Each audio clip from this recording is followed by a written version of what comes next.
Well, friends, very good morning, all of you. Welcome to Success Mantra.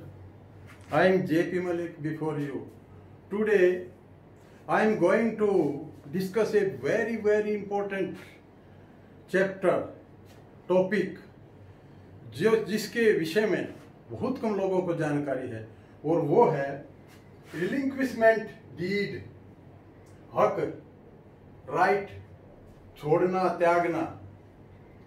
ये क्या है कि ये कौन सी डीड है जिससे कोई व्यक्ति अपना राइट, प्रॉपर्टी में कोई राइट को उसको त्याग सकता है, छोड़ सकता है, और ये किस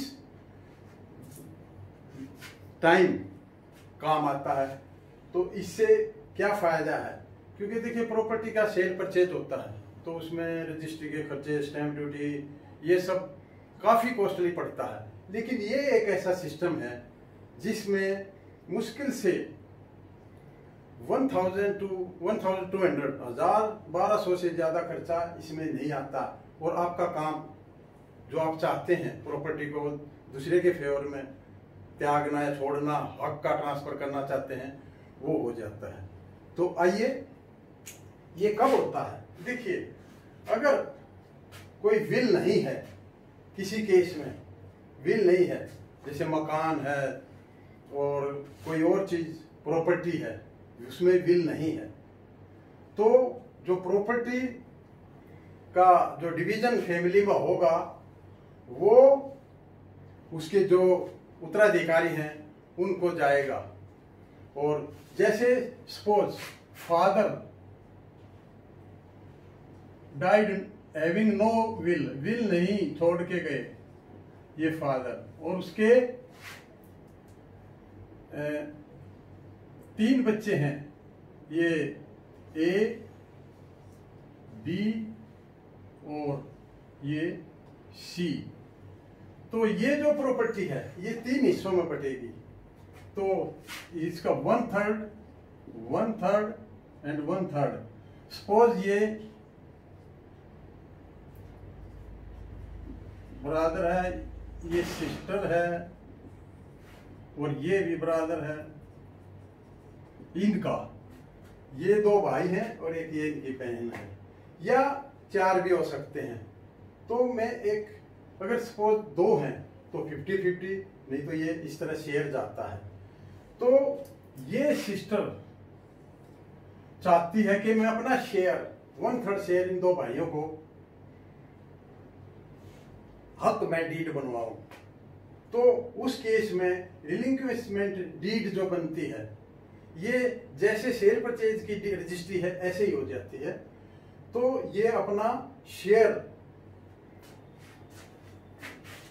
भाइयों के हक में छोड़ना चाहती है।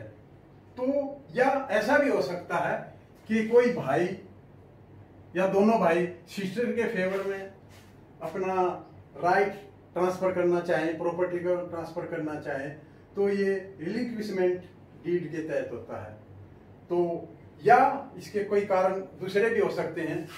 कोई व्यक्ति बाहर रहता है और वो प्रॉपर्टी को की देखभाल उसके लिए संभव है या नहीं ढंग से कर पाए, तो वो चाहता है कि मैं अपनी प्रॉपर्टी को अपने भाइयों में या अपने सिस्टर को देना चाहता है, तो वो इस डीड के तहत हो सकता है। तो बहन ज्यादातर अपना हिस्सा, मोस्ट ऑफ द केसेस में क्या होता है कि बहनें अपना हिस्सा लेके नहीं जाती हैं। हालांकि बहनों का हिस्सा है, लेडीज का हिस्सा है प्रॉपर्टी में, मकान, दुकान, कुछ भी है, हर जगह है, लेकिन वो अपना हिस्सा छोड़ना चाहती हैं, तो इस विधि से रजिस्ट्री हो जाती है। तो ये एक सिस्टम है। तो इसकी मेन कंडीशन क्या है। अगर विल होती तो कोई दिक्कत नहीं थी। मेन कंडीशन जो है, नंबर 1, प्रॉपर्टी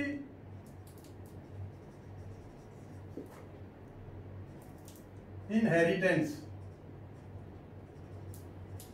विरासत, विरासत उत्तराधिकारी के रूप में हो, और ये उसमें अपना शेयर का कंट्रीब्यूशन दूसरे भाइयों के फेवर में करना चाहे, ये सिर्फ को-बोरोवर होना जरूरी है।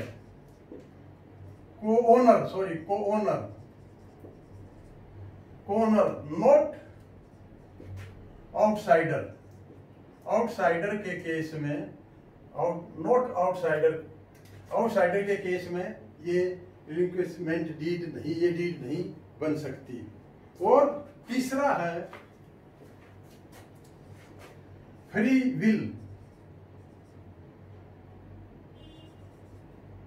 And consent.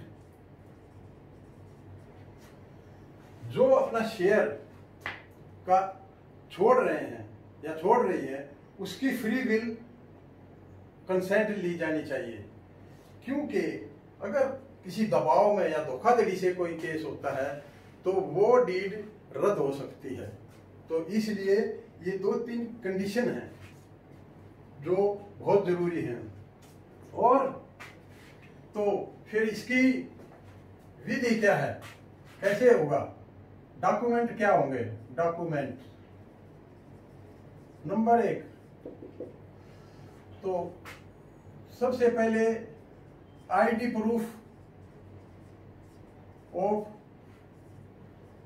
Both party. ID proof of both party, दोनों पार्टीज का आईडी प्रूफ होना चाहिए। आईडी प्रूफ बोथ पार्टी मतलब दोनों का आईडी प्रूफ, जैसे आधार कार्ड वगैरह, वो वेरीफाई किया जाना है। तो प्रूफ ये होना चाहिए एक। तो दूसरा, डिटेल ऑफ प्रॉपर्टी। प्रॉपर्टी की डिटेल जरूरी है, जिसमें खसरा वगैरह, फुल डिटेल ऑफ प्रॉपर्टी इसमें डॉक्यूमेंट्स के लिए ये देना पड़ेगा कोर्ट में जा करके, या तहसील में उसकी डिटेल देनी पड़ेगी। और तीसरा, stamp paper amounting to ₹100 only. 100 रुपए का एक स्टैम्प पेपर खरीदना होगा, जिस पर ये डीड अर्जनविश टाइप करेगा, उसमें पूरी डिटेल कंसेंट वगैरह ले करके और ली जाएगी। चौथा, स्टैम्प के बाद देखिए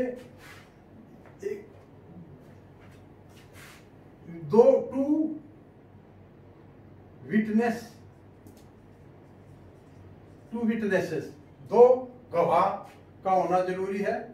और यहां पर विद फोटो होना भी जरूरी है।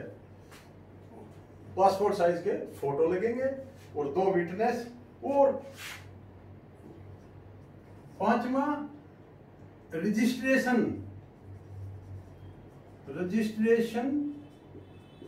Of deed. ये जो डीड तैयार की गई है, इसका रजिस्ट्रेशन होना मैंडेटरी है। डीड इज मैंडेटरी ये है, क्योंकि अगर रजिस्ट्रेशन नहीं किया जाएगा तो वो डीड इनवैलिड हो जाएगी। तो इसके साथ साथ आपको इसकी जो रजिस्ट्रेशन की जो फीस है वो भी कोई ज्यादा नहीं है। कहने का मतलब ये है कि 4-5 चीजें होने के साथ, ये सब डीड बनने के बाद रजिस्ट्रार ऑफिस में जो अपना शेयर छोड़ रहा है, ट्रांसफर कर रहा है, उसकी कंसेंट रजिस्ट्रार की ऑफिस में रजिस्ट्रार के सामने ली जाएगी, ताकि कोई इस केस में किसी के साथ धोखाधड़ी ना हो। तो ये विधि उतना ही काम करती है जो सेल और परचेज लैंड वगैरह में या प्रॉपर्टी की जो होती है, उतना ही काम करती है जितना ये डीड करती है, जो रजिस्टर्ड डीड है। तो क्या इसका कैंसिलेशन किया जा सकता है? तो देखिए, इसका कैंसिलेशन हो सकता है बोथ पार्टी की कंसेंट से विद इन 3 years एज पर लिमिटेशन एक्ट। क्या ये चैलेंज हो सकती है? तो ये विद इन 3 years में इसका चेंज हो सकता है, और अगर ये किसी तरह धोखाधड़ी वगैरह से की गई है तो ये रद्द की जा सकती है। तो देखिए, इस डीड के विषय में बहुत कम लोगों को जानकारी है, लेकिन इसमें खर्चा जो आमतौर से शेयर परचेज में पड़ता है, देना पड़ता है, वो इसमें बहुत ही कम है। तो इसकी जानकारी के लिए मैंने ये वीडियो बनाया है। तो ये एक बहुत अच्छा जानकारी है, तो अपने नॉन पर्सन्स में सभी को इसकी जानकारी दीजिए, चैनल को सब्सक्राइब कीजिए, लाइक और शेयर कीजिए, ताकि ज़्यादा से ज़्यादा लोगों को इसको जानकारी मिले और उनका खर्चा बचे। क्योंकि प्रॉपर्टी में कई बार क्या होता है, देखिए अब ये यहाँ पर हो सकता है ये सिस्टर अपना शेयर इन 2 भाइयों को ट्रांसफर करती है, तो ये सेल परचेज न करके इस विधि से करें, और अगर कुछ पैसा भी लेना है तो पैसा भी ले सकती है सिस्टर, और ये तो अपना शेयर ट्रांसफर कर सकती है। तो ये एक बहुत ही उत्तम विधि है। तो thank you for watching video. Have a nice day. Take care of your health.